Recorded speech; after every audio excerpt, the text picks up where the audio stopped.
Moyen-Orient foo ci bëgg a dem rek Nexa Voyage noppi na ngir gunge la yéen jàngalekat yi yéen professeurs yi am na programme de recrutement bu mag pour yéen boo xam ni mën ngeen a dem Canada jàngale ji nasaraan ak yéen étudiants yi suñu mission dafa leer nañ yombal leen lépp loo xam ni da di démarche d'admission ngir ngeen mën a am visa dem ci université yi nekk ci àdduna bi yépp suñu partenaires yi nga xam ni dañoo mokkal liggéey bi te qualifié lool dañ leen di jàppale ci admission bi ci diiru fukki fan rek ngeen am seen université ba noppi it am li nga xam ni moo di seen admission suñu équipe daal di toppatoo li nga xam ni moom moo di des ci parcours bi defal leen dossier yi vérifier leen documents yi préparer entretien yi topp la ba nga jot sa préinscription ak sa visa pour professionnels yi dañuy toppatoo lépp lu jëm ci tukki bi moo xam voyage d'affaires la ñu daal di jël billet d'avion bi assurance bi hôtel bi toppatoo déplacement bi jóge AIBD jëm aéroport yamuñu foofu loo soxla ci location de voiture bu am confort ñu yombalal la ko gunge la ba nga yore oto bu mucc ayib Nexa Voyage ñi ngi nekk cité Kër Gorgui mën nga ñu woo ci 00221 78 957 11 11 wala 00221 78 958 11 11 wala 00221 78 586 80 80 Nexa Voyage seen tukki bii di ñëw fii lay tàmbalee. guddi gi maam moomee guddi gi ñoom ñoo ko moomee mbay guddi gi yàgg na neex na te metti na te dëgër na kaj loolu affaire bu garaaw la xale xamu ko loolu dafa am miel am plante boo xam ni su guddi gi xaajee la tudd dañ ne 45 minutes avant laalal ñaari cuillère boo laalee ñaari cuillère xoolal da ngay bëri doole da ngay bëri doole guddi gi neex lool yàgg lool livraison à domicile c'est possible kon li may wax xam ngeen lan la miel la ak ay plante loolu nag mi ngi jugee Paris mi ngi tudd la nuit nous appartient wooteel 77 751 59 59 ñi ngi bàyyeekoo Sacré-Cœur 3 ñu livrer la ko guddi gi day neex lool. Chez Nexa Voyage, nous accompagnons étudiants, entrepreneurs, familles et professionnels dans tous leurs projets de mobilité, qu'ils soient personnels ou d'affaires. Europe, Amérique, Asie, Moyen-Orient, où que vos objectifs vous mènent, nous sommes votre compagnon de route. Vous, les enseignants et professeurs, un programme de recrutement s'offre à vous pour l'enseignement de la langue française au Canada. Pour les étudiants, notre mission est claire. Facilitez vos démarches d'admission et de visa vers les meilleures universités du monde. Grâce à nos partenaires qualifiés, votre admission peut être obtenue en seulement 10 jours. Notre équipe s'occupe de chaque étape du parcours, constitution du dossier, vérification des documents, préparation de l'entretien, suivi jusqu'à l'obtention de la prescription et du visa. Pour les professionnels et les entreprises, nous gérons l'ensemble des voyages d'affaires, visa, billets d'avion, assurance, hôtel, ainsi que les déplacements du personnel vers AIBD et la location longue durée de voitures pour plus de confort et de flexibilité. Nexa Voyage, cité Kër Gorgui, appelez-nous au 00221 78 957 11 11 ou le 00221 78 958 11 11 ou le 78 586 80 80. Nexa Voyage, votre prochain voyage commence ici.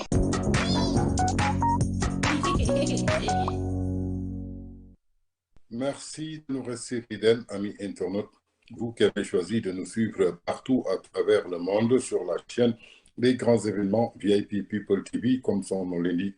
s'informer juste c'est vrai. Comme j'ai l'habitude de dire, ça y est, abonné. Vous voulez fàtte di bës cloche de notification bi mooy mën a tax ngeen jot suñu leen vidéo en exclusivité ñu ñëwaat tey leen benn numéro actu du jour comme nañ koy defee xool li gën a fës ci xibaar ci bés bi ñu daal di koy saytu taataan ko segg ko faram-fàcce ko indi ko li sax leen ko fii sur la chaîne des grands événements VIP People TV fi ñu koy tàmbalee en ce mercredi 19 novembre 2025 dañuy dem fële seeti ji le journaliste chroniqueur Mamadou Fofana de la Sen TV ginnaaw nag plainte bi nga xamante ni Aïda Mbodj daal dina ko sàkku teg ko ci ndoddam démb lañ ko convoqué woon fële ca section de recherche bu fédéral ginnaaw nag bu mu demee wuyu ji déglu ji convocation bi lépp luñ ko laajoon daal dina koy tontu ginnaaw loolu daal bi mu paree audition bi dafa daal di génn daal di ñibbi këram continuer activité am dama bëgg nag ñu déglu ji première réaction bi nga xamante ni moom Mamadou Fofana journaliste chroniqueur de la Sen TV amal na ko ginnaaw nag bu mu génnee ci audition bi mu jàkkaarloog enquêteurs yi. waaw gannaaw bu ñu sante yàlla julli ci ku gën ci nit ñi yonent bi sallallahu alayhi wa sallam ñooy sant suñuy ñaanu waajur di sant Sénégal yëpp sans exception j'avoue que ndekete balaa ngay xam fi nga toll doomu aadama yi faaw nga am foo xamante ne nii kat nekk nga ci Sénégal man awma seen fay parce que diggante démb ak tey kilifa boo xalaat bu ne woote na nit koo xalaat ku ne woote na mais particulièrement des médias lii fi nekk nii tey day wane ne des médias c'est une famille vraiment awma seen fay sama collègue yi nga xam ne daanaka démb ba léegi ñii lekkuñu ñeeña ngay jooy lu ne ñu ngi koy daj pour sama jëmm ju xeebu ji donc man awma fayu des médias ñëpp confondu nag fu waay nekk moo xam animateur nga moo xam technicien nga moo xam journaliste nga fépp lépp lu mu mënti doon waa des médias mobilisé wu nañ nekk sama ginnaaw ku nekk ñii woo la dafa lii dafa lële donc vraiment je suis très très très très ému mais également di remercier le PDG Bougane Gueye Dany jël avocat yónnee ma RADDHO également société civile jël avocat yónnee ma ay personnalité yu mag ci réew mi jëlaat avocat yónnee ma donc loolu noonu wax dëgg yàlla ku ko am ku ne la la war rek moom mooy sant yàlla donc maa ngi sant bu baax a baax Sénégal yëpp di leen xamal ne wax dëgg yàlla tout s'est très bien passé. question bi oui wax dëgg yàlla alkaati yi toppatoo nañ ma ci toppatoo gu gën mettre nañ ma à l'aise audition bi aussi mettre nañ ma à l'aise j'ai répondu à toutes les questions sans exception li gën a am solo rek moom mooy je suis libre amul charge bu ñu teg sama ndodd mais je reste quand même à la disposition de la justice loolu moo ci am solo may sant ñëpp di gërëm ñëpp di wax ne rek suñu métier ñun dañ koy def avec beaucoup de responsabilité ñun amuñu ku ñuy noonal wala ku ñuy kii loolu personne intéressé wuñu Sénégal képp moom moo ñu ñor et li ñu bëgg moom mooy toujours di nekk aux côtés des populations di leen dimbali nekk la voix des sans voix nekk nu ñu koy waxee ay députés du peuple comme des médias nu mu koy jouer donc loolu moom dinañ ko def avec beaucoup de responsabilité ak taxawaay bi nga xam te ne nii moom moo war en tout cas ñi ngi gërëm ñëpp di sant ñëpp aw ma fayu kenn sant naa waa Sénégal ñëpp bu ma limee damay juum mais vraiment encore une fois maa ngi remercier ñëpp di leen sant la presse aussi mobilisé wu yéen ñi fi nekk boobu léegi vraiment aw ma seen fay maa ngi leen di sant di leen gërëm bu baax a baax et puis rendez-vous demain matin matinal ak yeneen émissions yi incha allah ñu delluwaat ci la ñu nekkoon jërëjëf. kon ñoo ko déggandoo muy premier kaddu yoo xamante ni mi ngi voté ci làmmiñu Mamadou Fofana di journaliste chroniqueur nekk foofu ci Sen TV ginnaaw nag plainte bi nga xamante daal moom Aïda Mbodj tegoon na ko ci ndodam démb daal bi nga xamante ni convoqué nañ ko dem wuy ji daal ñi nga xamante ni mooy enquêteurs yi ginnaaw nag digganteem ak enquêteurs yi laaj ak tontu la lépp loo xamante ni jot nañ ko laaj tontu nañ ci question yi yëpp ginnaaw nag loolu ñi nga xamante ni mooy enquêteurs daal bàyyi nañ ko mu ñibbi këram jàpp ne que daal amul benn charge boo xamante daal teg nañ ko ci ndodam mais il reste à la disposition de la justice de son pays donte daal liggéeyam la doon def les faits sont sacrés le commentaire est libre comme ni mu ko defee nag comme Aïda Mbodj am na sañ-sañu daal di koy porter plainte moom daal lépp loo xamante ni daal laaj nañ ko daal dina koy tontu ñi nga xamante ni mooy enquêteurs yi ginnaaw loolu nag mi ngi sant daal ñëpp ñoo xamante daal amoon nañu njàqare amoon tiitaange ndaxte am na ñoo xamante ni lekk ñu naanuñu depuis que daal di dégg ni que daal ki nga xamante ni mooy Mamadou Fofana di journaliste nekk foofu ca Sen TV daal di nañ koy convoqué foofu ca section de recherche ci plainte bi nga xamante ni moom Aïda Mbodj moo ko daal di déposé ginnaaw nag bi nga xamante ni Aïda Mbodj jamono ji moo lëmbee Sénégal ndaxte li nga xamante ni mooy coow bi am ci crise au sommet de l'État mën nañu jàppale que daal Aïda Mbodj mi ngi ci biir ndaxte digganteem ak leaderu parti Pastef ak li nga xamante ni mooy coalition Diomaye président li nga xamante ni moom président dafa daal di tànn ki nga xamante ni mooy Aminata Touré pour mu daal di koy wutu jur na daal coow ci biir loolu nag ñu bëri am nañ ci commentaire ci Aïda Mbodj ki la sukkandiku daal di porter plainte ki nga xam toujours dans votre acte du jour de ce mercredi 19 novembre 2025 sur VIP People TV suñ fa jógee dañuy dem seeti ci le chroniqueur de iRadio Ibou Fall ginnaaw bu mu jàkkaarloo Boubacar Diallo ci li nga xam ne jamono ji daal ñu ngi koy ruuma daal jëmale ko daal ci crise bi nga xam daal ñu ngi doxoon ci diggante leaderu parti Pastef ak le président de la République son excellence monsieur Bassirou Diomaye Faye ginnaaw nag bu mu génnee daal ci terrain meeting bi di le 8 novembre boobu ba tey après le 8 novembre dafa jur daal ay incident diggante daal ki nga xamante ni dafa jàppee woon boppam moom mooy Diomaye mooy moom dafa mel daal benn crise dafa daal di dugg ci seen biir lii di terrain meeting bi nag du woon dara lu dul benn rassemblement pour woon ki nga xamante ni daal mooy le président de la République su dee yow yaa yor pouvoir mais jàppal ni ko mbooloo bi maa ko yor ci biir loolu nag dafa mel ni moom président de la République dimanche bi ñu génn daal benn randonnée pédestre bi nga xamante daal armée nationale ñu ngi ko doon am moom président de la République Bassirou Diomaye Faye dafa mel ni ku tontu ki nga xamante ni mooy leaderu parti Pastef su dee da nga yor mbooloo bi yor jeunesse bi jàpp ni que man mi maa yor li nga xamante ni mooy armée ci biir loolu nag Ibou Fall def na ci commentaire bu am solo nañ ko déglu ci dellu soir. xam nga Pastef dafa dajaloo. le 8 Terra Meeting. waaw waaw. tu as remarqué li xew dimanche le président et l'armée. waaw hein waaw. ils sont plus nombreux que les gens qui étaient au Terra Meeting te ñoom dañu jàng ils sont armés. non Ibou loolu ça n'a rien à voir. c'est une invitation rek. non invitation à venir faire la marche à côté de la gendarmerie. Une bonne fois et puis voilà c'est juste une invitation à la marche c'est tout. Boups. Oui. L'armée n'a jamais fait ça. Moi j'ai jamais vu autant de soldats en un bloc. bi ma dalee seetaan ay 4 avril ak yooyu. xam nga ils sont saucissonnés ñu naan fii marin yi la ñii armée de xaw ma lan ñii kii fii pompiers yi jaar ñii policiers yi jaar na rek yooyu wala anciens combattants yi fermer la marche wala c'est pas ça. Hein? On n'a jamais vu ça. C'est la première xam nga déjà tu sais que les soldats ils s'entraînent tous les jours. tous les jours. Hein? ñiy def ay randonnée ak yooyu xam nga mooy ñan. mooy ñi nga xam dañuy toog bureaucrates yi toog naan waaw mais xam nga war nañ góorgóorlu ñàkk tuuti. Les militaires s'entraînent tous les jours. Tu crois qu'ils ont besoin d'une randonnée? C'était une démonstration de force. Soldats, tu es d'accord avec moi qu'ils s'entraînent tous les jours? Oui. Donc qu'est-ce qu'ils vont faire d'une marche? Randonnée mooy ki nga xam ne mën nga toog at doo yëngatu wala du loolu. ok. Qui ñii ils s'entraînent tous les jours. C'était la réponse au Terra Meeting. non Ibou yow ni nga ko jàngatee dafa xóot te dafa sori vraiment. Mais boobu c'est une évidence. Le président de la République chef suprême des armées ñii di ko naan dañu am mbooloo mu il a une foule man lim dama jaaxle sax interminable mu maasee ak ñoom nag c'est-à-dire que ils ont fait bloc autour du président ça c'est l'État. loolu mooy vous aurez acquis parce que suñ fi nekkee naan woy mën nañ def ak mën nañ taal fii mën nañ def li tu as vu le bloc qui est derrière le président. ay man jàngateewu ma ko noonu man dama ko jàngatee. xam nga yow. xam nga yow. si 54 yi laa bokk. voilà waaw léegi. yow foog nga ne. seen parking bi waaw kii machin ñu ca fekk da ngay fay ay nu mu tudd ñii ils sont armés Boups. Ils sont armés, ils sont formés, ils sont disciplinés. xajuñ ci kenn. C'est ça le message. ku teewul sa njaboot ñu naan ko génnal dem xeexi parce que Diomaye dafa trahir Sonko di nga ko ñàkk lu leer laa la wax.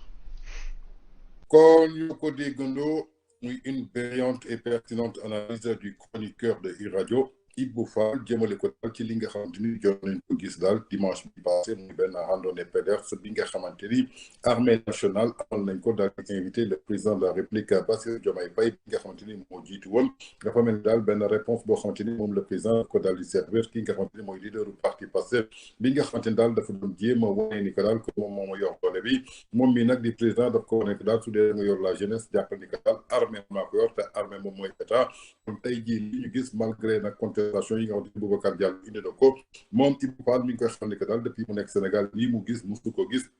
lu toll ci 4500 soldats ñoom ñëpp daal di génn armée wu nekk ci ginnaaw président de la République donc ce qui veut dire que lépp lu pouvoir le président de la République moo ko yor donc dafa am puissance ba noppi daal di am pouvoir wuuteeg li nga xamante ni moom leaderu parti Pastef mi ngi ko doon wane ni ñu ci mën a jàpp daal ki nga xamante ni mooy leaderu parti Pastef nit la daal koo xamante ni bëggul réew mi lépp loo xamante ni mën na ko am mooy intérêt personnel am division nag su amee lépp loo xamante ni war na ko ci mën a def je crois que dafa war a sukkandiku daal fii ki nga xamante ni mooy président de la République Bassirou Diomaye Faye nga xamante ni moom la fi yàlla teg mais à chaque fois nga ne da nga koy jéem a won que yow yaa yor mbooloo bi alors que moom tey jii état la yor muy pouvoir te ku ne état yaakaar naa ni tey jii lépp loo xamante ni maanaam moo nekk ci ginnaaw loolu moo ëpp solo su dee nag leaderu parti Pastef dafa ay divergence ak le président de la République en tout cas am na leneen loo xamante ni daal moo nekk ci ginnaaw. Toujours dans votre acte du jour de ce mercredi 19 novembre 2025 sur VIP People TV. suñ fa jógee dañuy dem fële ca plateau Sénégal 7 fekk ci fa chroniqueur Arouna Niang moom it indi na daal ay révélation jëmale ko daal ci analyse bi nga xam daal gis na ko ginnaaw nag bi nga xamante ni terrain meeting bi jàll na daal le 8 novembre daal di jur ay coow ci diggante ki nga xamante ni mooy le président de la République ak son premier ministre ci biir loolu nag rendre na Pedres bi daf daal mooy doon réponse cinglante boo xamante ni le président de la République Bassirou Diomaye Faye daal dina ko servir ki nga xamante ni mooy leader au parti Pastef dañuy déglu ci les révélations de Arouna Niang ñu dellu soir. Et l'État, la République perd. L'État a tous les pouvoirs. Et Diomaye est un militaire, est un soldat. La réponse du meeting, c'est la randonnée pédestre. Toute même illustration randonnée pédestre bi boo ko amee. Donc le problème c'est pas Mimi. da nga may meeting bi. ak kii bee. après nga dikk ci randonnée pédestre bi. si tu veux. donc ce qui s'est passé ca 8 novembre ca ndaje ba. tontu nañ ko. ah bon. tontu na ko. ci bésu forces armées ci gi ñu bésu tëjee forces ak armées. randonnée pédestre. Les gens n'aident pas notre République. Les gens n'aident pas Sonko. En lui disant la vérité. La vérité mooy mu associé ak Diomaye. La vérité mooy mu wàññi vitesse d'exécution bi muy daw. La vérité mooy basta. La vérité mooy qu'il laisse Diomaye avec ses prérogatives mu jël ses prérogatives. Sénégal du tàkk de Dakar n'est pas Bamako. Et si Bamako brûle, Dakar brûle. Donc on est dans un contexte de problème, dans un contexte problématique où seule la paix et la conscience des cœurs, Ya Moussa peut nous aider. Donc arrêtons ces détails-là. ñi topp ci télé ak rajo yi di wax ju ñaaw di attaquer di saaga yam leen ngeen bàyyi seen yi ngeen di def réew du ay caaxaan na koy régler te c'est pas même sax Diomaye qui préside, c'est l'armée républicaine sénégalaise patriotique qui préside. Et dans ses prérogatives, si Diomaye est incapable, l'armée a le pouvoir de monter un coup d'état à Diomaye. Mais coup d'état dafa am bal, am na coup d'état administratif. Ci biir coup d'état mën nga ñëw yëkkati le président tranquillement defal ko cortège yàpp ko yóbbu ko këram pousse jël le pouvoir 90 jours te bal du tàkk jël le pouvoir 92 jours tas parti politique yëpp ñi fi doon lépp yëpp militaires yi régler leen après organiser des élections libres rendre que le civil. moom yàlla bu nu fa àgg. On est dans une troisième guerre mondiale. On est dans une guerre mondiale. On vit une guerre mondiale depuis 2016. Cette guerre est une guerre informationnelle. C'est une guerre où l'armée, où les militaires seuls sont aptes de gérer ça. Parce que ñoo yor le renseignement, c'est pas le civil. Ce qui se passe à l'AES. Oui. C'est pas les civils, Ya Moussa. C'est pas les civils qui peuvent régler le problème que nous sommes en train de vivre en Afrique de l'Ouest. Entre AES, CEDEAO, Union européenne, ce que l'Afrique veut gagner, il faut que le tiers des pays africains soit dirigé par des militaires. The military is the only way. Le seul chemin qui peut sauver l'Afrique est le chemin militaire. Diomaye est conscient de cela. Donc, le renseignement bu jugee ministère de l'Intérieur, motard, yap daf ko ci enveloppe, def vum, jubali palais, kenn du ko téye. Bu duggee palais secrétariat wu présidence direct la jëm secrétariat wu présidence bee kay xool remettre ko président de la République. Donc le ministre de l'Intérieur il est censé informer mook le secrétaire de la présidence. moo taxoon problème mu 4444 ba Youssou Ndour wayoon Idrissa Seck bëggoon organiser défilé ba Thiès. am na lu ñu fa wundoon ak lu ñu fa junjooñ ak lu ñu jàppoon ni war naa mën a xew. ba ñu Abdoulaye Wade bul teg sa tànk Thiès boo ko defee dootoo ko defati. coup d'état booboo fal Macky Sall. parce que Macky boobu mi ngi nekkoon hydraulique moo intercepté appel bi dégg li Idrissa Seck di manigancé mu transmettre l'information à Wade. Wade def ko premier ministre directement xam nga ministre de l'Intérieur. Wade def ko ministre de l'Intérieur parce que ministre de l'Intérieur en quelque sorte c'est un soldat aussi. Il reçoit les informations 5-5. Donc combat bii ñu nekk bu ñu demee au front yaa Moussa maa la ko wax fii je prends toutes mes responsabilités les insulteurs insultés Sonko va perdre bu ñu continuer. Donc le problème c'est pas Mimi c'est pas Aïda Mimi et Aïda maquillage rek document ba sax Diomaye bindu ko. Ban document. loolu ñi jàllale fii naan Diomaye moo ko signé. document bi ci boppam Diomaye bindu ko. déet nu mu demee noonu. Diomaye bindu ko de. ñun xëy nañ gis document ci coalition Diomaye gis signature am signature mën nga ko plagiat mën nga copier texte bu bëri faute boobu noonu Diomaye bind ko. mais dogal bi am na. dogal bee am te dogal bi neewu ko jële fi Aïda Mbodj dafa jël Mimi Touré ni ko kaay ma def la superviseur général nga xool naka la ñuy réorganiser la coalition Diomaye président ñu waxtaane ko kaay nekk superviseur généralu réorganisation wu Diomaye président mais neewu ko kaay jël place u Aïda Mbodj direct la phrase n'a jamais été affirmative moo tax ma ni la manipulation des plateaux des chroniques des gens qui sortent ils sont juste là pour leur poche. Sonko fait vivre des milliers de Sénégalais des milliers de pères de famille de responsables de société wala des personnes Sonko li ma wax moo leen jëlee ci ay 100 000 ki 50 000 yóbbu leen ci ay 400 ki 500 ki 1 million donc il existe pour Sonko moo tax ñu koy acca yow ba fàtte ko ni ko république du xeex ak état te ñu ànd moo ko jik pour plusieurs raisons parce que ñoo ànd ñëw pour nooy àndaat dellu de kon na rafet message la bu ma doon lancé xabaruma saaguma xastewuma manquéwu ma respect kenn ku ne ak esprit éveillé bi nga koy dégg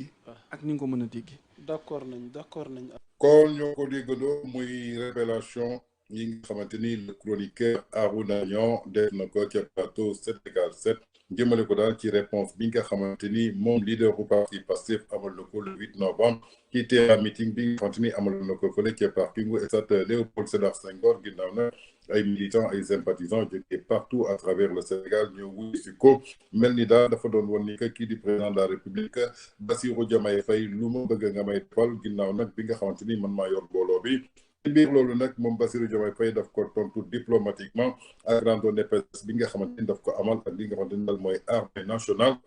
ginnaaw nag lépp loo xamante ni am na ci mi ngi koy xamal que daal que lii di armée man maa ko yor tey nag suñu xoolee lépp loo xamante ni moo soxal état moo ëpp doole république bi amul dara loo xamante ni da koy perte ko lépp lu ñu mën a sukkandiku rek muy li nga xamante ni daal moom président de la république mi ngi koy woon leaderu parti Pastef jàppal que daal su dee da nga foog ni mbooloo bi yow yaa ngi nax sa bopp ba nga mën a def pression ci man amul dara loo xamante ni mën nga ko def pression ci man li am ba am maanaam mooy dañuy respecter li nga xamante ni mooy la république li nga xamante ni tey jii moo ñu tënk en tant que des Sénégalais ñu bokk ci benn état kon ci loolu la ñu war a sukkandiku muy révélation yoo xamante ni moom Arouna Niang le chroniqueur indi na ko ci réponse cinglante bi nga xamante ni le président Bassirou Diomaye Faye daal dina koy servir ki nga xamante ni mooy leader bu parti Pastef suite à son terrain meeting. Toujours dans votre acte du jour de ce mercredi 19 novembre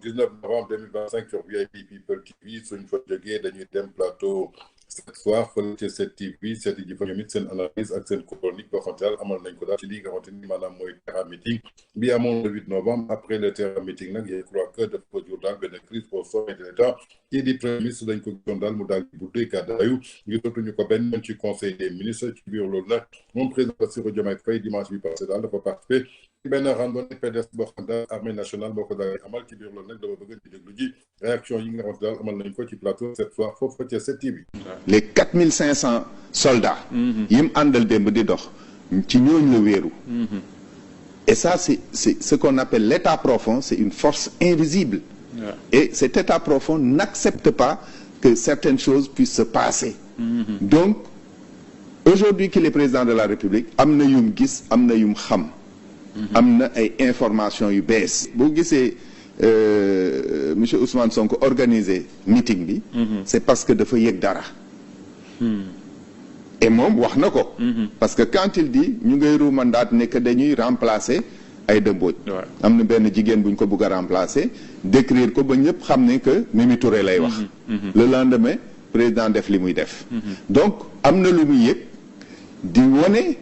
di jël les devants. pour am l'opinion waaw wone non seulement am l'opinion mais wone dooleem. Ouais, ce meeting moom wane dooleem wane ne que su ngeen ma bëggee faagaagal am naa doole bu ma defee face. Mais cette force-là ne peut pas faire face à l'État. Mais justement yaa ngi tudd sànq les 4500 qui étaient derrière Diomaye, est-ce que c'était une réponse aussi à c'est possible, on peut le lire comme étant une réponse. Ce qui est clair c'est que c'est pas pour rien que le président de la République aime participer à cette randonnée pédestre et je suis sûr que ce sont les militaires qui l'ont invité à y participer. Donc loolu non seulement démonstration de force là, mais c'est pour montrer aussi que même si vous n'êtes pas militaire de formation, vous êtes le chef suprême des armées. L'armée donne témoigne voilà. Fidélité. Fidélité. Vous êtes le chef suprême des armées. Vous êtes celui à qui nous avons présenté des armes le jour de votre prestation de serment. Et vous être celui à qui nous avons voué allégeance. Donc, c'est un message fort. Nous,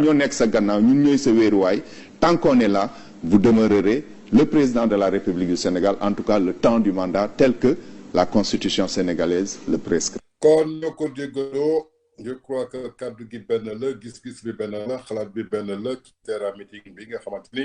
moom leader bu parti Pastef daal di na ko woote jëmale ko daal ci wone dooleem ki nga xamante ni mooy président de la République Bassirou Diomaye Faye ci tontu nag bi nga xamante ni daal di na ko tontu jël na daal lu toll ci 4500 soldats teg ko ci ginnaawam daal di amal benn randonnée pédestre daal di koy wan ni que daal que su ngeen bëggee faagaagal am naa armée am naa doole boo xamante ni mi ngi nekk sama ginnaaw ñoom mooy protéger kon tey li ngeen di jëfandikoo je crois que ñàkk a xam état la ñàkk a xam institution la kon donc doon na daal li nga xamante ni tey jii ñu bëri daal ñu ko doon ruumaat muy li nga xamante ni mooy crise au sommet d'État. Ça existe bel et bien entre le leader du parti de Pastef et son président de la République, son excellence, M. Bassirou Diomaye Diakhar Faye, ndaxte randonnée pédestre bi dafa ko daal di woon ndaxte tey su ñu nee chef suprême de la nation. Donc kooku mooy le président de la République son excellence monsieur Bassirou Diomaye Faye kon le premier ministre mënul am benn doole wala pression boo xamante ni mën na ko teg ci président de la République ngir mu am li mu bëgg su dee nag méngoowul ak li nga xamante ni mooy suñu constitution ak suñu charte ndey réew kon dafay daal di soumettre ci li nga xamante ni tey jii noonu la état tëddee mais tey du indi ay pression yoo xamante ni tey jii comme ni mu doon jëfandikoo depuis jamonoy opposition bi doon xeex kii di président Macky Sall je crois que Macky ak Diomaye dañoo wuute muy révélation yoo xamante ni jëlee nañ ko foofu ci 7TV. Toujours dans votre acte du jour de ce mercredi 19 novembre 2025 sur VIP People TV suñ jógee foofu dañuy dem seeti ji le major Kandji ginnaaw nag moom ci boppam def na analyse def ay révélation yu doy waar jëmale ko daal ci crise yi nga xam daal nemmeeku nañ ko au sommet de l'État entre son excellence le président de la République son excellence monsieur Bassirou Diomaye Diakhar Faye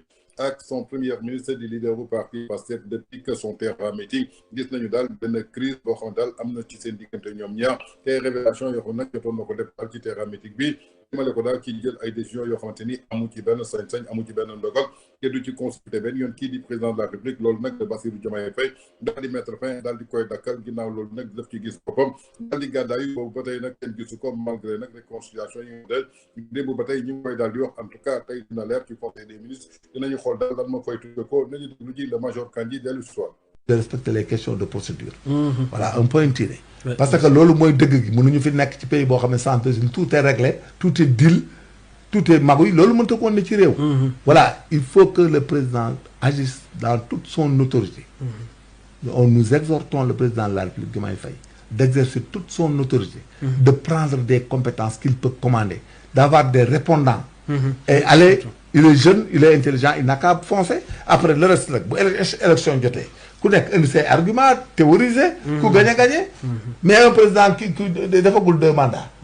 Mais il a le droit de se présenter et vous voulez qu'il ne se présente pas jusqu'à ce que vous di organiser ay meeting wala ay force ak c'est de l'intimidation même à la limite. Ma ne ils n'ont qu'à arrêter ñoom bu ñu bëggee jàmm xam nga lu ñuy wax. Notre candidat en 2029 c'est le président Diomaye Faye lu tax mënuñu ko wax duñ ko wax. loolu duñ ko wax. non ñoom Sonko moom lañ bëgg. mais kon nag donc ñoom ñooy tooj Diomaye n'a plus rien à régler avec eux.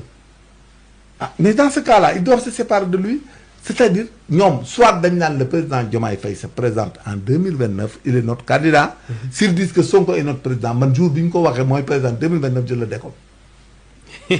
yow nag crise bu garaaw nga. non ban crise la dara la dul indi. dara du yëngatu ku fi yëngatu bu soobee yàlla loolu tal ëllëg nga jël boo demee ci armée li yaa xam boo demee ci kaso yaa xam. déedéet on est dans un état de droit. amul ku président de la République di wàcce fii ay nit risqué te duñ leen faagaagal. c'est pas normal. c'est pas normal. Dans un état de droit il est président de la République il a été élu par autre obédience. c'est de la sécurité naan ñun ñoo ko jàppale mais ñëpp ko jàppale. am na ñu ko jàppale ñëpp Sénégal. il faut arrêter de. menace loolu ay menace la. contre la sécurité publique. et c'est de la sûreté publique. c'est une menace. ba la Sénégal di ingouvernable na ko wàcc suba nga xool. ba kenn ba ñu njëkk génn xool. nga foog du indi ay mais monsieur. barke Sëñ Touba ça c'est le plus grave que 2021 22 23. Le jour que ay des gens là attaquent ce régime là par la violence. barki sëñ Touba dootuñu ko defati la ma leen waxoon boobu ma leen ko daan wax ñu may wax naan way major loo wax mu naan nangam bii ça sera la dernière tentative bilaay c'est mal connaître la gendarmerie l'armée et la police c'est mal connaître les waaw xam nga les institutions fonctionnent selon des normes quand il y a des infractions flagrantes une attaque des institutions et surtout le président de la République qui est la plus grande institution la gendarmerie agit systématiquement et autres personne n'ira au palais parce que ils vont tirer sur toi ah oui ça c'est clair pour mu leer seen xel yooyu ñuy donc bu fay amoon ni ëmët ñaan ñu ko non mais suñ yoon nekku ci gis nga bu amatee émeute xam nga waxoon nañ leen ko fa ñu weddi ko mais ci Diomaye la ñuy xam quels sont les textes de la gendarmerie de la police et de l'armée surtout de la gendarmerie gis nga pour mu leer ci ñi nga xam ne dañoo am des mauvaises intentions dans ce pays là yaakaar ne mën nañ fee désordre wala def ay affaire gis nga si les belliqueux là ne font pas attention avec le régime de Diomaye dootuñu ko defati ci àdduna maa la ko wax gis nga ce régime de Diomaye là le jour que des gens essaieront d'exercer des violences pour atteindre sa personne wala défier la haute mais ci ngeen di xam li ma la doon wax parce que ça ne sera pas pardonné voilà xam nga fële les gens étaient hésitants sax y a beaucoup d'accidents kenn xamul nu mu demee noonu sax ñu dee ba tey kenn xamul nu mu demee parce que fële la gendarme yi nekk ñii di dee ci biir manifestation yi on yàlla rek a xam ñi ko def mais ce qui est sûr avec le cas de Diomaye là ak les menaces là la préméditation parce qu'il y a de la préméditation de violence hein non c'est de la préméditation il y a des menaces il y a tout hein les gens disent du n'importe quoi comment tu peux dire que le Sénégal sera ingouvernable mais même vous pensez que ça sera ingouvernable mais on est dans quel système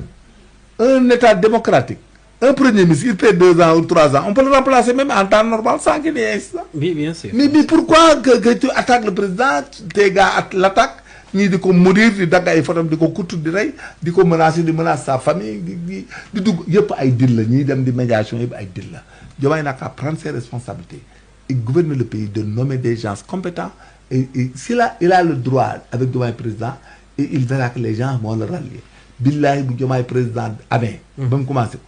tu verras plus à personne à passer. am na aussi ñoo xam ne dañuy rubandaat ne Diomaye président bu taxawee mën na dem ba coaliser ak APR est-ce que. mais ça c'est des combinaisons politiques ça ne veut rien dire là c'est Macky Sall qui décide pas un autre.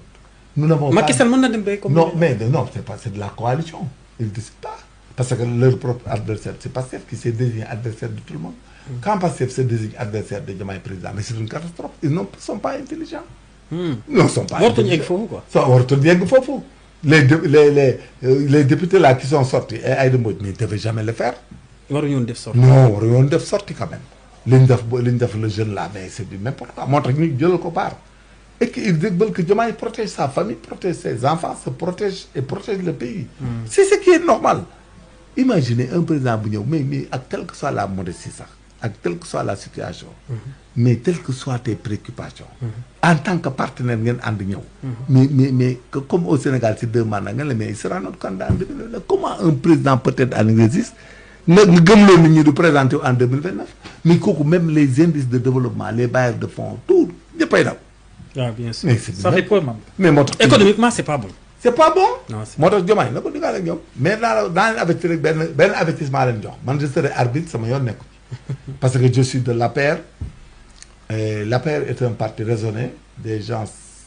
disciplinés qui ont la hiérarchie parce qu'il faut la hiérarchisation dans les partis. Il faut que les idées aussi combinent par rapport aux décisions. Au programme et tout. Et qu'un membre de l'APR ne peut pas dire que nous allons faire ça, nous allons faire ça. Ce que nous allons faire, ça sera les directives du président de la République Macky Sall. Moi, dans les gars, c'est des questions de coalition. Mais comme l'autre parti là n'a plus de... pense qu'ils sont trop forts, sont super forts, ils ont rassemblé les gens de Saloum à partout, avec une logistique extraordinaire, mais ils se trompent. Et que là,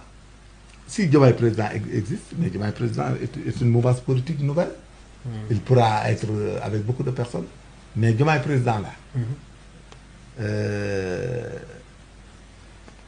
je te jure pour prendre les 2 tiers de Pastef. Man maa la ko wax fii tey. Diomaye président. billahi gars yi duñ génn dem.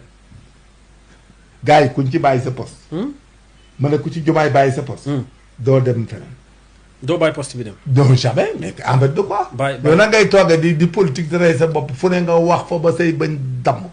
nga toog ba heure bi ñu jox la poste ngay liggéey sa liggéey ay nit taxaw fii naan dañuy dindi président beeg na nekk président xaw ma intérimaire rek du n'importe quoi nga ci ànd. kooku député yi mën nañu ko def parce que ñoom ils pensent que ils sont députés ils sont élus par le peuple et nangam maintenant les 2 ans vont venir en 2026 mais il y a d'autres dispositions ils n'ont qu'à écouter Babacar Gaye.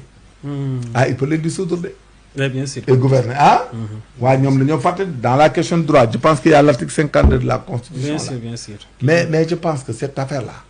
Diomaye doit le régler avant la fin du mois de novembre. Avoir un gouvernement qui lui est propre, avoir des hommes qui lui sont propres, avoir une doctrine de travail qui lui est propre, avoir des répondants disciplinés, hiérarchisés et tout. Mais cet ordre d'imposteurs-là, il y a qui conseil, qui ministère, il y a primature, c'est-à-dire, parce que képp ku fa nekk di yàq ak di la gëmloo yeneen. c'est de l'imposture. c'est pas bon moo leen indi problème bi waxkat yooyu. parce que magistrat yi même problème yi am ay nit ñooy taxaw ci suuf naan dañ la contre ak dañ la xeex ñoom fu ñu la contre xeex la ils ont dit le droit et c'est terminé. c'est terminé surtout les rabat d'arrêt là mais ñi fay nekk di lay wax loolu et puis il y a des gens qui sont là-bas qui devaient lui dire la vérité. Ça c'est pas bon il faut pas être avec quelqu'un et faire de l'imposture. C'est de la lâcheté. Parce que non seulement tu trompes le leader politique de Gaïdjema adulé à tort, mais tu mets en mal tout le monde. Parce que pourquoi on a des conseils dans les ministères? C'était dû à ça. Mais s'ils avaient fait leur travail là, mais ils n'allaient pas dire que rien qu'on compte. Mais c'est pas bon. C'est pas bon, c'est pas bon. Kon ñoo ko déggandoo muy les révélations du major Kandji demale ko daal ci li nga xam ne xew na ci réew mi li mu bëgg daal mooy président jël responsabilité daal di agir en tant que chef suprême de la nation clé de voûte de nos institutions garant de notre constitution kon donc loolu la war a taxawee mënuñu nekk ci benn réew boo xamante ni tout est dit lépp loo xamante ni ay calcul la ñu daal di koy teg loolu dafay daal di jógee fu ñu yaakaaree nekk noonu nañu semer li nga xamante ni mooy le désordre dans ce pays comme ni ñu ko doon defee ci régime président Macky Sall le leader du parti Pastef mi ngi ndax boppam ndaxte fii dafa am ñoo xamante ni dañ fi nekk pour garantir li nga xamante ni mooy la sécurité des Sénégalais et de leurs biens muy les forces de défense et de sécurité rôle bi nga xamante ni Moussa Fall bi ñu ko doon joué général Kandé bi ñu ko doon joué kon yaakaar naa ni am na ñoo xamante ni ba tey jii ñu ngi fii di joué rôle boobu su dee loolu moo taxoon nag démb ñu mere ki nga xamante ni mooy le général Moussa Fall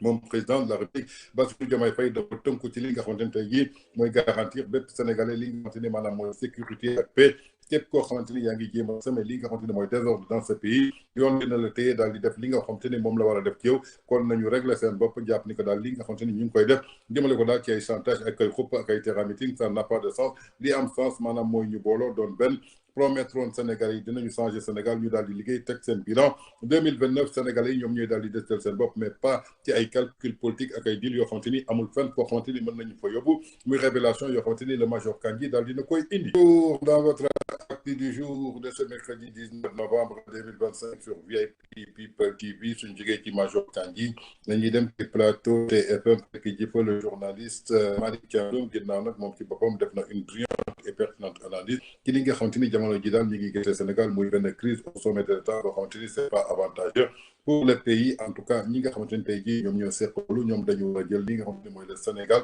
def ko au-dessus de tout jël seen ay intérêt sandi ko ci ginnaaw ci biir loolu nag Malick Thiandoum def na ci daal une brillante analyse depuis que daal ki nga xamante ni mooy leader bu parti Pastef mel ni daal daal di buddee li nga xamante ni mooy gouvernement bi en tant que chef du gouvernement jëmale ko daal ci terrain meeting bi nga xamante ni mi ngi doon wane dooleem mu juuju daal sukkandiku ci benn échec ak 14-3 boo xam daal le président de la République son excellence monsieur Bassirou Diomaye Faye dafa jëlaat ay responsabilités am daal taxaw nañu déglu ji les révélations de Malick Thiandoum dellu soir.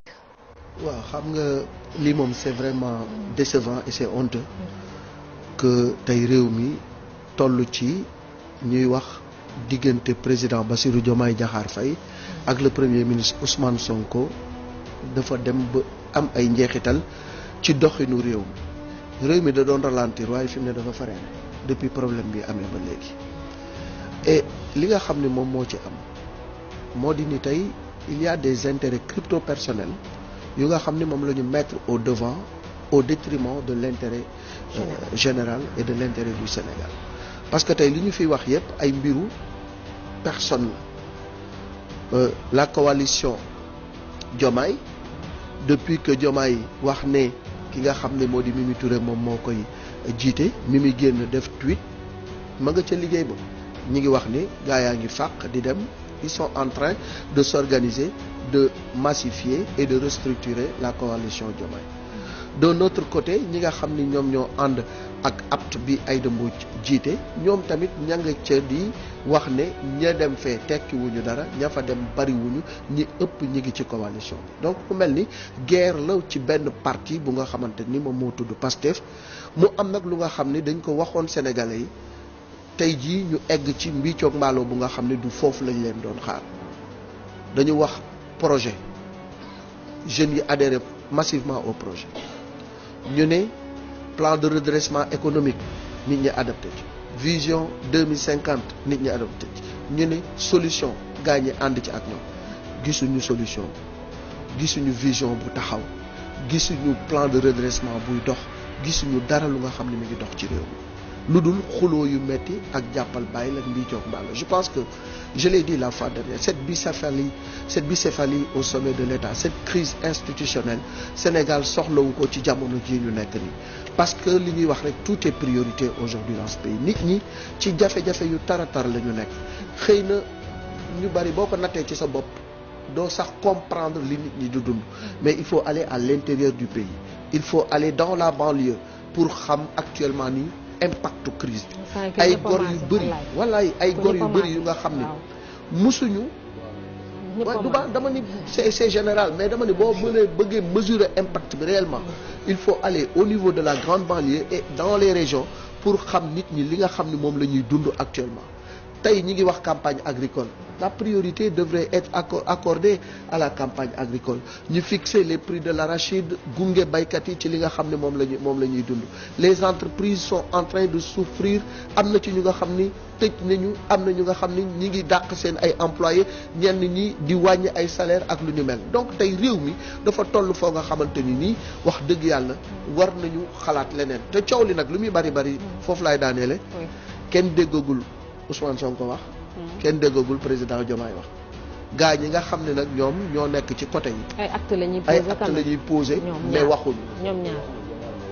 non Sonko depuis le 8 kenn déggaat ko le 8 la wax après jël congé dem toog mais coow li fi am ci réew mi non actuellement coow li am ci réew mi ñoom dañoo war a wax la sortie de Madiambal est d'une extrême gravité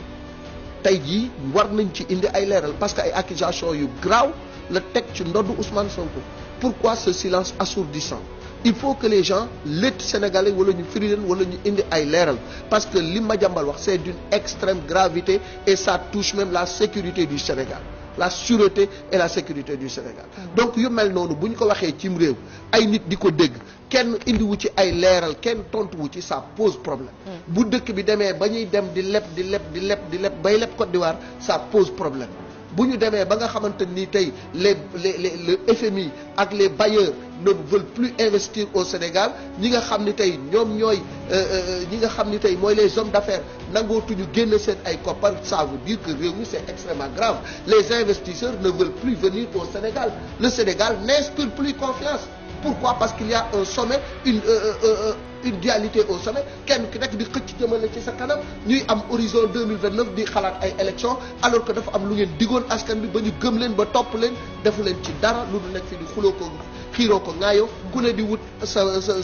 sa coalition di jéem a xool naka ngay def ba faluwaat je pense que c'est honteux pour le pays c'est honteux pour ces deux hommes qui devaient être unis pour le meilleur et pour le pire. Merci beaucoup Alaaji. kon ñoo ko déggandoo muy déception ak gàcce bi nga xamante ni Malick Thiandou moom la jàngat daal ci li nga xamante ni ñu ngi koy gis ni crise bi nga xam daal moo am au sommet de l'État entre le président de la République du Sénégal son excellence monsieur Bassirou Diomaye Diakhar Faye ak ki topp ci moom di son chef du gouvernement en tant que politicien du chef de parti bu Pastef ci terrain meeting am ak budde bi nga xamante ni mi ngi koy budde ñu gis ni que daal ñi nga xamante ni ñoo bootu ci moom attaque bi nga xamante ni ñu ngi koy attaqué le président de la République son excellence monsieur Bassirou Diomaye Faye je crois que doon na loo xamante ni gàcce la ak déception ci Sénégalais yi ndaxte bi ñu leen di fal ça ne fait encore même pas 2 ans am na ñu promettroon Sénégalais yi loolu lañ leen doon xaar mais pas ay détails ak ay débat yoo xamante ni c'est des calculs politiciens te gis ñu dugg ci banlieue bi gis ni askan bi lu ñuy dund duggoon fële ca Touba ci inondation yi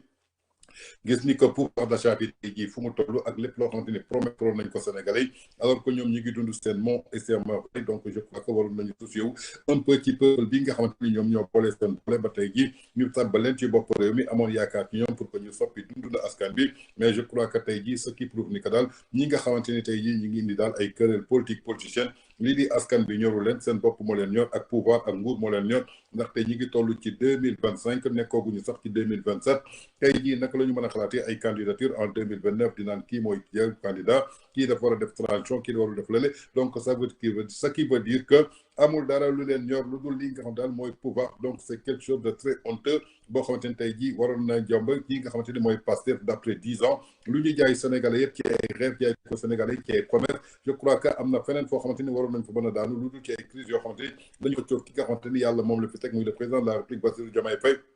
moom premier ministre bi bëgg a jël pouvoir yi nga xamante ni yàlla jaglew ko ki mu ko jagleel mooy le président de la République Bassirou Diomaye Faye kon dafay muñ ba yàlla jagleel ko li am solo ba am solo nañu occupé wu ci li nga xamante ni mooy préoccupation peuple sénégalais bi jafe-jafe yi nga xamante ni sénégalais yi ñu ngi koy dund courant bu cher bi dund bu cher bi ñàkk xëyum ndaw bi ñi nga xamante ni amatuñu benn espoir pour toog ci Sénégal ñii di gàddaay homme d'affaires yi di jël seen bagage yi dem yeneen dëkk je crois que loolu lañ war a xool naka lañ koy régler moo gën ñu nekk daal ci seen guerre yi nga xamante ni amul benn sens. Toujours dans votre acte du jour de ce mercredi 19 novembre 2025 sur VIP People TV suñ fa jógee dañuy dem seeti ci Maty Pom ginnaaw nag bu mu defee révélation yi day wax jëmale ko daal après meeting bi daal gis nañu ki nga xamante ni mooy le chef du gouvernement topp ci ginnaaw Diomaye dafa mel ni daal ku budde lii nga xam daal mooy institution yi daal di dem yoonam dem gàddaayu moom nag Maty daal dina def daal ay révélation yu doy waar jëmale ko daal ci ki nga xamante ni mooy chefu parti passé dafa mel ni daal ñu ngi diggante Guinée ak li nga xamante ne daal maanaam mooy Casamance defu fa dara nag lu dul préparé wu daal mystiquement pour daal di ñëwaat fii nga xamante ni maanaam ci kanamu président de la République pour que lépp lu mu ko def loo wala lépp lu mu bëgg mu daal di koy am ndaxte moom dañ ko xam ci ay pratique mystique gis ngeen bëri démb ci li nga xamante ni mooy terrain meeting bi gis nañ fa daal ay femme bois sacré di fa def daal ay pratiques yoo xamante ni ñu bëri dañ ko daal di ñaawlu ci biir loolu nag moom Maty Pom mi ngi dankaafu daal bu baax a baax le président de la République Bassirou Diomaye Faye na jël ay précautions moytu bu baax a baax ki nga xamante ni moo topp ci moom di chefu parti Pastef soo gisee mu gàddaay deful dara lu dul dem daal di def renforcement mystique pour que daal su ñëwee mu daal di koy jekku nañu déglu ji les révélations de Maty Pom de l'histoire. Sénégal Sonko sonal nañu witt président xamal ni lii nga def nii fees ci sa place bëgg a nekk à équidistance jël ñëpp njaboote leen loolu la Sénégal soxla te am na ñu nga xamante ne ni yàgg naa ko wax c'est la majorité silencieuse ñooñu nga war a xool Pastef yéen motu leen sax 1 million. ñi nga xam ne ñoom ñooy voté motuñu sax xaajuñ bay mot 5 millions on est 18 millions de Sénégalais ñu téye ce pays en otage yaa def mani la xeexoo xiiroo ngaaya dañ ci sonn président jour boobu laa xam ne Sonko sonal na nit ñi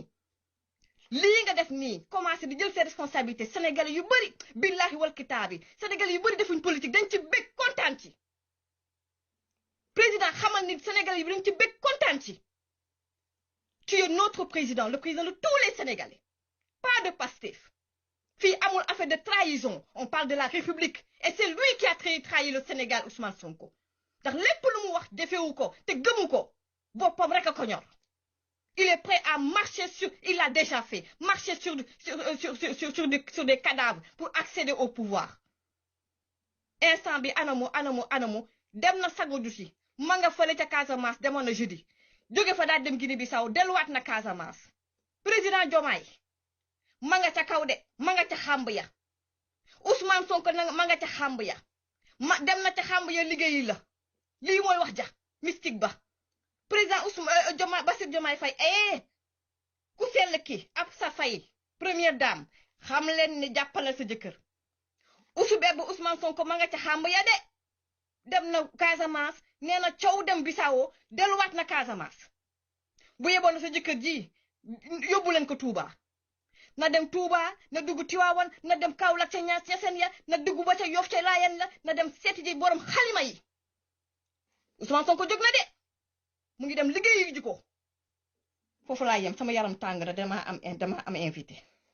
kon ñoo ko déggandoo muy réaction à chaud de Maty Trois Pommes ginnaaw nag bu nga xam ne daal ñi nga xamante ni mooy chef bu parti Pastef mooy ki topp ci ginnaaw président Bassirou Diomaye Faye sonal nañu 8 sonal na Sénégalais yi am ko jël ko suba ngoon guddee bëccëg indi lu ñu dara lépp loo xamante ni xew na Sénégal ñu bëri jàpp nañ ko daal moom mooy poison bi nga xamante ni moo tax tey jii Sénégal mënta dox kon président Bassirou Diomaye Faye jël responsabilité am jël matuwaayam lii mu taxaw loolu la ñu soxla muy réconciliation stabilité paix pour que ñu mën a développer li nga xamante ni mooy suñu Sénégal kon Maty Trois Pommes nee na président jëlal say précaution li nga xamante ni def na ko mi ngi diggante Casamance ak Guinée du dara lu dul def ay préparation mystique daal di renforcer li nga xamante ni mooy arsenal mystique am uniquement pour ñëw mën la atteindre kon le président soit plus vigilant que d'avant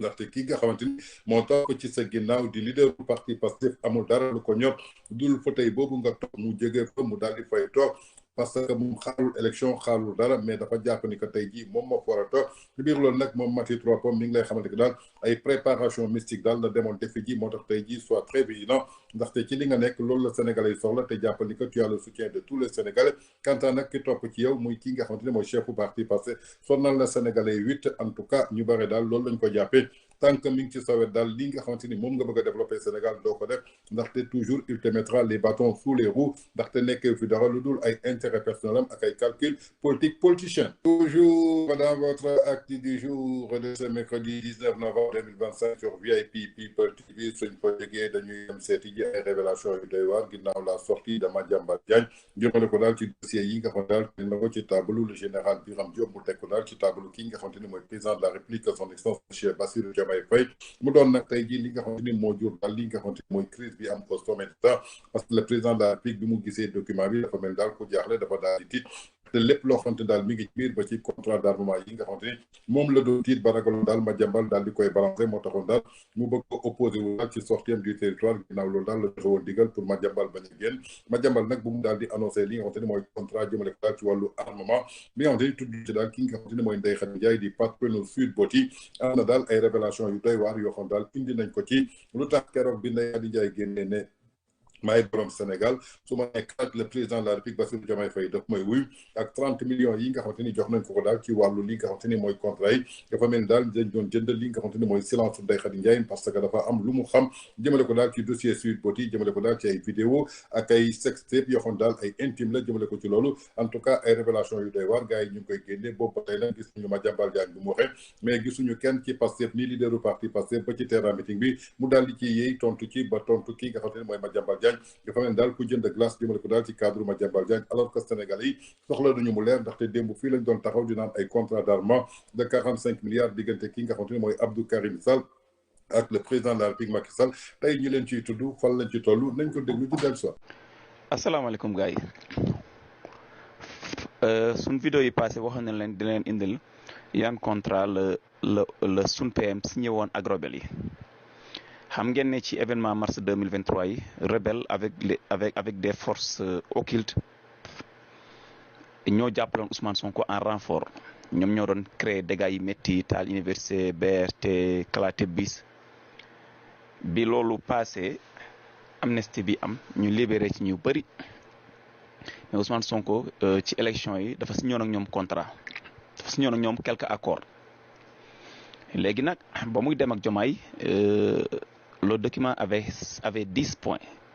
mais 7 yi la woon Diomaye la wax Diomaye parmi les 7 points yi mu waxoon Diomaye le plan de développement pour la Casamance construction de 2 bâtiments pour l'administration locale construction des logements sociaux ainsi de suite mais loolu intéressé wuñu xam nga loolu képp kuñ ko wax da ngay d'accord moo taxoon bi Diomaye faloo rek premier programme pour une région da ko jagloon Casamance mooy programme Diomaye pour le développement de la Casamance ba mu fa demee def fa benn rassemblement bu mag mais ñu dem bi élection yi amee ñu toog dem ba ci kanam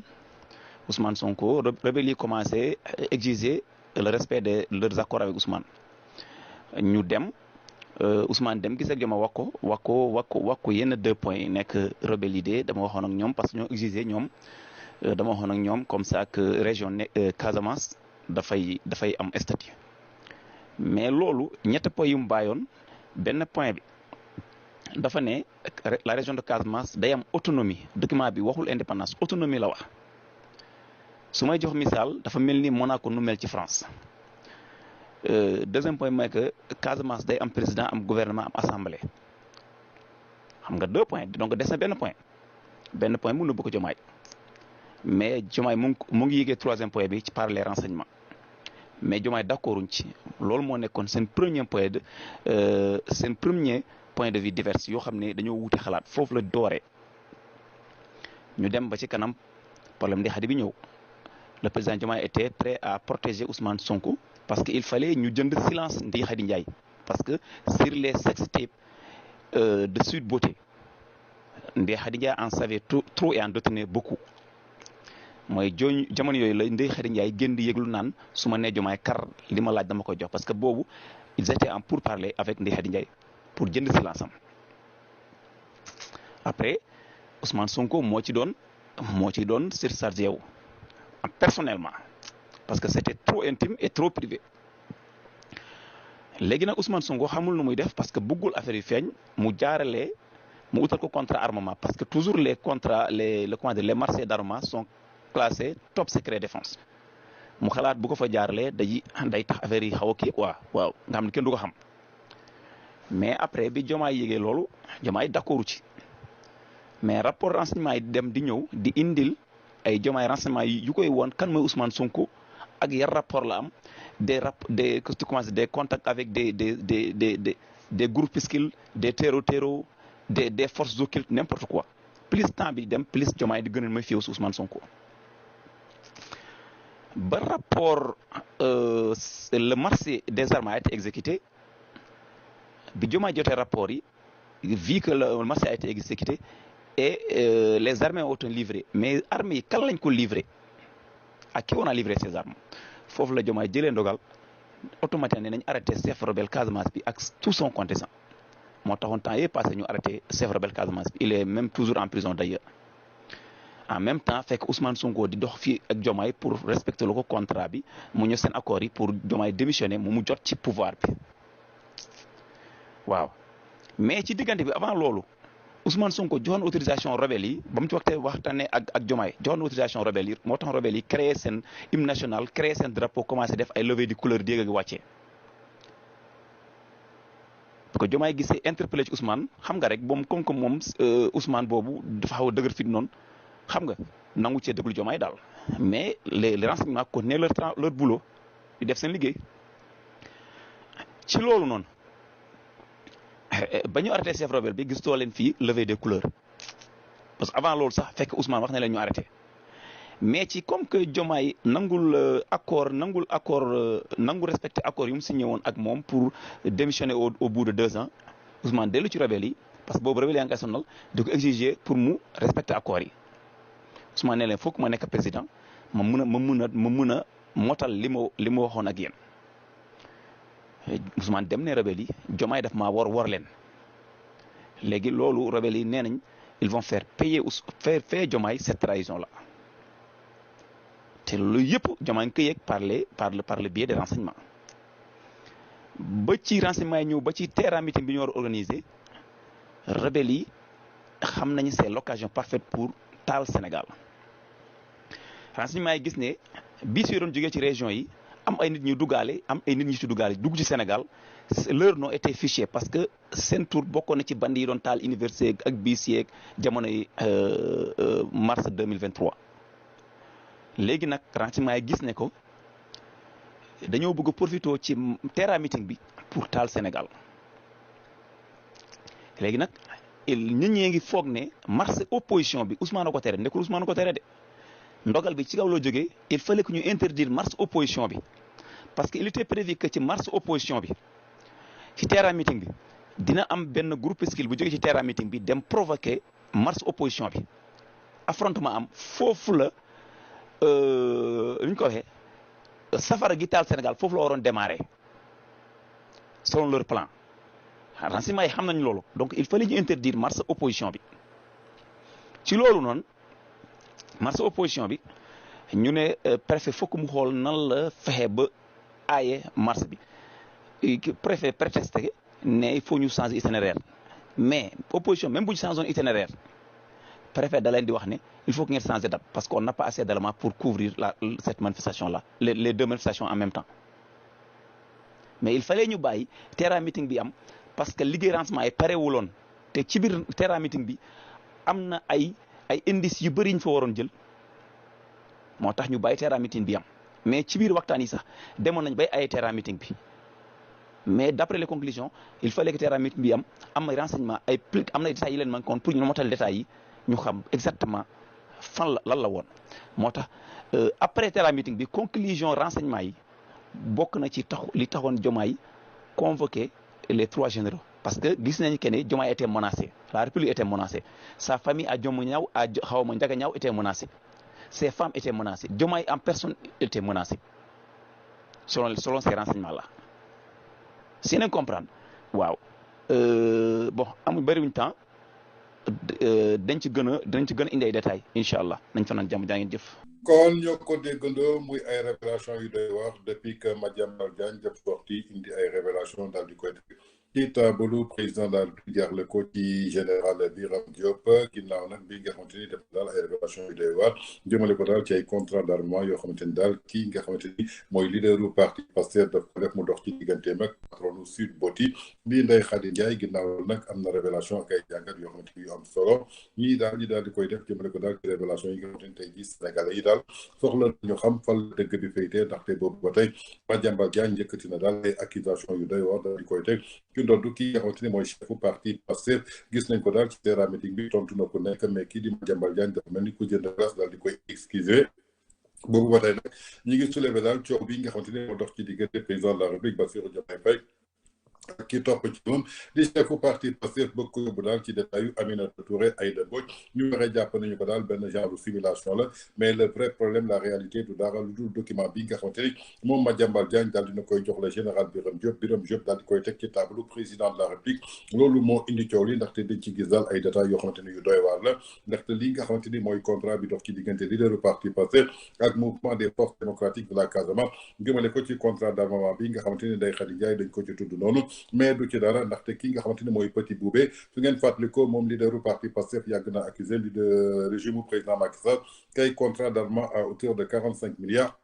bañ ci doon tudd Abdou Karim Sall te ki doxoon contrat bi du kenn ku dul le Petit Boubé tey nag lan moo indi soppeeku ba le Petit Boubé war a mën a def ak ki nga xamante ni mooy leaderu parti Pastef ba ñu war a jël benn contrat d'armement daal di koy teg ci loxoom boobu ba tey su ngeen déggee lépp lu jëm ci wàllu contrat d'armement bi nga xamante ni demoon nañ dañ ciy ubbi enquête parlementaire jëmale ko ci régime président Macky Sall déggatu leen benn yoon yi daal ci yoon kii di Ndeye Khady Ndiaye nag ab écran la ndaxte keroog bi ngeen déggee Ndeye Khady Ndiaye daal di génn def vidéo xamante que daal Sénégal mooy borom saa yu soxla président de la République Bassirou Diomaye Faye tu ko nee crach da koy daal di wuy téléphone lu ko waral nag Diomaye dafa doon jéem a couvrir ki nga xamante ni mooy leaderu parti Pastef jëmale ko daal ci scandale Sweet Beauty bi doxoon ci diggante ak Adji Sarr moom Ndeye Khady Ndiaye am na lu bari loo xamante ni xam na ko am na nag foo xamante ni foofu leen tey kon nag defoon dara loo jënd patataarul Ndeye Khady Ndiaye moo tax daal ñu daal di koy jox lii nga xamante ni tey jii mooy benn 30 millions te tey jii dégg ngeen Madiambal Diagne daal dinañ xamante que Ndeye Khady Ndiaye dafa am benn société immobilière alors que Sweet Beauty lañ ko xamale woon donc li nga xamante ni tey jii moo ci am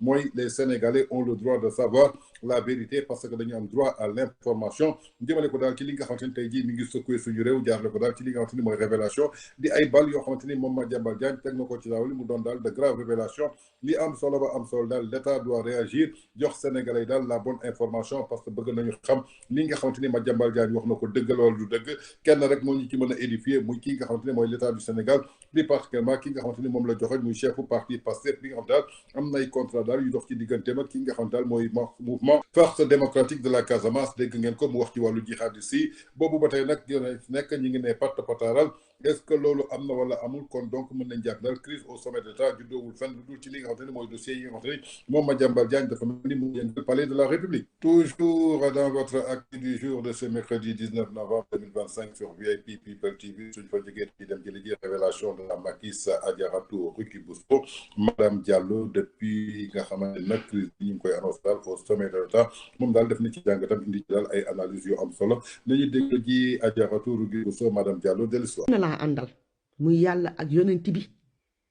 ak président Macky Sall muy leer parce que nag Sénégal bu nekkoon jëmm nit yéen ñëpp ñu teg leen ci Macky Sall la jëm parce que moo ko tabax moo ko teral moo ko sutural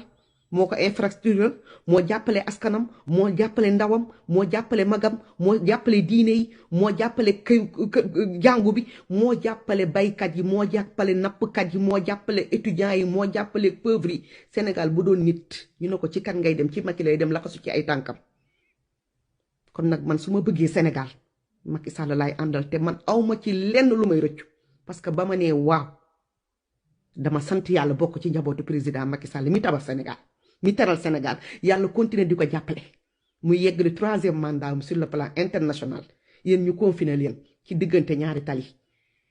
Rum ak avenue de la République yéen foofu ngeen yem te foofu ngeen yem sax neexul ci yéen li ngeen leble woon ngeen di fayeeku àddunaa ngi nii boo xeexee ñëpp après sa bopp ngay xeexal xeex ngeen ak ñëpp suite logique des choses la boo leen xeexee association boo leen àndee ngeen xeex ñëpp après yéen ñooy xeex seen biir mais dimbali leen ñu rek Sénégal ngeen épargner ko loolu kese lañ leen di ñaan jërë ngeen jëf. kon ñoo ko déggandoo muy réaction à chaude de la maquise Adjaratou Rougui Bousso madame Diallo jëmale ko daal ginnaaw su sante yàlla ki nu kii rek mooy le président Macky Sall te tey jii Sénégal su nekkoon jëmmi nit président Macky Sall moom lépp ndaxte moom moo fekk Sénégal fi mu ko fekk daal di koy tax yëkkati ko daal di koy def tey jii Sénégal doon lu mu doon ci bépp fànn nag bu mën a tee Sénégal tey jii suñ ko mënee ràññee partout à travers le monde entier c'est grâce à son excellence le président de la République Macky Sall kon kooku gàcce ngalaama rek lañ ko war a wax lu wax ju ñaaw du wax joo xam te dafa ñàkk teggin daal ko fi tey ginnaaw nag bu ko xeexee di ko naan dafa bëgg a def 3e mandat bi mu leen def lee ñaari mandat liggéey leen Sénégal mi ngi eggale 3e mandat au niveau international te yaakaar naa ni d'ailleurs li nga xamante ni jox nañ ko tey jii au niveau international jiite li nga xamante ni mooy centre d'adaptation climatique bokk ci fondation moo Ibrahima lépp ci sommet international Macky Sall su ci tegul tànkam dayel ni baaxul donc kooku tey jii yàlla kon naakal kon yaakaar naa ni ta sànni ci matt moo gën koy jéem a fay ñoom ñii nag nga xamante ne tey jii ñi ngi jéem a rayante ñoom ci seen biir kon ce qui prouve ni que Pastef mosuñu am problème ak président Macky Sall dañu am problème ak ki nga xamante ni moom moo nekk ci pouvoir parce que ñoom ils sont assoiffés de pouvoir ndaxte suñu demee ba tey jii Bassirou Diomaye Faye bokk ak ñoom benn parti ànd ak ñoom ba tey mu nekk président de la République ñoom ñëpp ñu jóg di ko attaqué barki démb gis ngeen ay militants Pastef amul lu ñu yàqul président de la République Bassirou Diomaye Faye ci page Facebook am dem di ko wax lu leen neex kon donc ce qui veut dire que lañ doon wax Macky Sall moom la ñu delloo kii di président Bassirou Diomaye Faye kon Pastef dafa projet bu dul gérer Sénégal parce que dafa beneen projet bu dul tey jii suqalu Sénégal en tout cas li nekk ci ginnaaw war nañ ko am waaye kenn du président Macky Sall mu doon daal les révélations de Adjaratou Rougui Bousso. Merci beaucoup, c'était tout pour votre actu du jour. Quant à moi, je vous retrouve la prochaine fois. D'ici là, restez scotchés. Notre programme, ça continue toujours sur VIP People TV.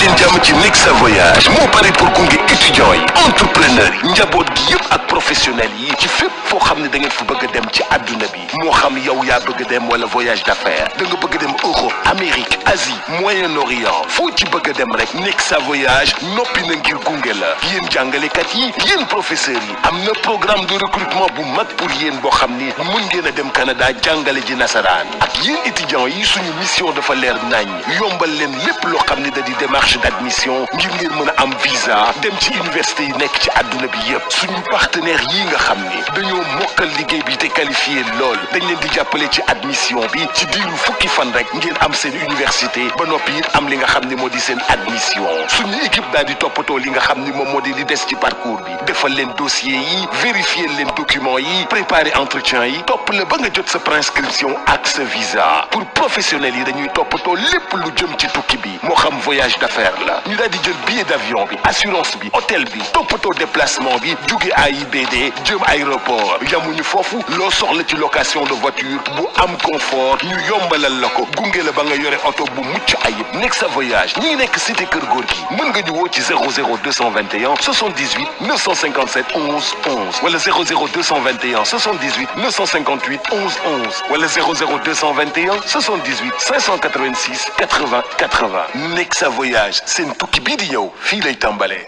guddi gi maam moomee guddi gi ñoom ñoo ko moomee mbay guddi gi yàgg na neex na te metti na te dëgër na kaj loolu affaire bu garaaw la xale xamu ko loolu dafa am miel am plante boo xam ni su guddi gi xaajee la tudd dañ ne 45 minutes avant laalal ñaari cuillère boo laalee ñaari cuillère xoolal da ngay bëri doole da ngay bëri doole guddi gi neex lool yàgg lool livraison à domicile c'est possible kon li may wax xam ngeen lan la miel la ak ay plante loolu nag mi ngi jugee Paris mi ngi tudd la nuit nous appartient wooteel 77 751 59 59 ñi ngi bàyyeekoo Sacré-Cœur 3 ñu livré la ko yée guddi gi day neex lool. Chez Nexa Voyage, nous accompagnons étudiants, entrepreneurs, familles et professionnels dans tous leurs projets de mobilité, qu'ils soient personnels ou d'affaires. Europe, Amérique, Asie, Moyen-Orient, où que vos objectifs vous mènent, nous sommes votre compagnon de route. Vous, les enseignants et professeurs, un programme de recrutement s'offre à vous pour l'enseignement de la langue française au Canada. Pour les étudiants, notre mission est claire. Facilitez vos démarches d'admission et de visa vers les meilleures universités du monde. Grâce à nos partenaires qualifiés, votre admission peut être obtenue en seulement 10 jours. Notre équipe s'occupe de chaque étape du parcours, constitution du dossier, vérification des documents, préparation de l'entretien, suivi jusqu'à l'obtention de la prescription et du visa. Pour les professionnels et les entreprises, nous gérons l'ensemble des voyages d'affaires. Visa, billets d'avion, assurance, hôtel, ainsi que les déplacements du personnel vers AIBD et la location longue durée de voitures pour plus de confort et de flexibilité. Nexa Voyage, Cité Cœur Gorgui. Appelez-nous au 00221 78 957 11 11 ou le 00221 78 958 11 11 ou le 78 586 80 80. Nexa Voyage.